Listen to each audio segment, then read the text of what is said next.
Honey ട്രാപ്പിലൂടെ പണം തട്ടിയ കേസിൽ 3 പേരെ ഏലൂർ പോലീസ് പിടികൂടി. ചെങ്ങന്നൂർ സ്വദേശി ജസ്ലി, നിലമ്പൂർ സ്വദേശി സൽമാൻ, ആലുവ സ്വദേശി അഭിജിത്ത് എന്നിവരെയാണ് പിടികൂടിയത്. 2 ലക്ഷം രൂപയാണ് ഭീഷണിപ്പെടുത്തി തട്ടിയെടുത്തത്.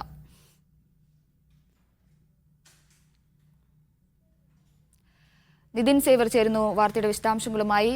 നിതിൻ, എങ്ങനെയാണ് തട്ടിപ്പ് നടന്നത്? പ്രതികളുടെ അറസ്റ്റ് രേഖപ്പെടുത്തിയോ? ലിഡിയ, ഇന്നലെ വൈകിട്ടാണ് ഈ സംഭവം നടക്കുന്നത്. അതായത് ഈ കേസിൽ പരാതിക്കാരനായ യുവാവ് നേരത്തെ ഈ പെൺകുട്ടിയുടെ ഇൻസ്റ്റഗ്രാമിലേക്ക് ഒഫൻസീവായിട്ട് മെസ്സേജ് അയച്ചിരുന്നു. ഈ കേസിൽ പരാതി നൽകാനായി പോലീസ് സ്റ്റേഷനിലാണ് ഈ യുവതിയും കൂട്ടുകാരും എത്തിയത്.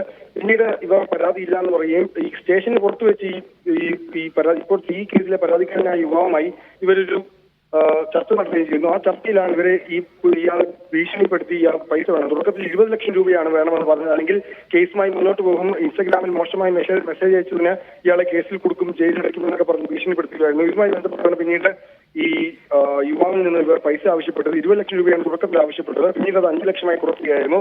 ഇന്നലെ വൈകിട്ട് തന്നെ യുവാവ് 2 ലക്ഷം രൂപ ഇവർക്ക് നൽകിയിരുന്നു. പിന്നീട് 3 ലക്ഷം രൂപ ഇയാൾ വീട്ടുകാർ ബന്ധുക്കളുടെ അടക്കം സ്വർണം പണയം വെച്ച് ആ പൈസയുമായി സ്റ്റേഷനിലെത്തിയിരുന്നു. ഈ പൈസയുമായി സ്റ്റേഷനിൽ എത്തിയപ്പോഴാണ് പോലീസ് ഈ വിവരം അറിയുന്നത്. ഉടനെ തന്നെ പോലീസ് കേസ് രജിസ്റ്റർ ചെയ്യുകയായിരുന്നു.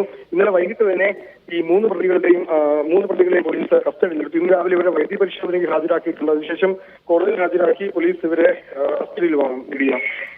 ശരി നിതിൻ.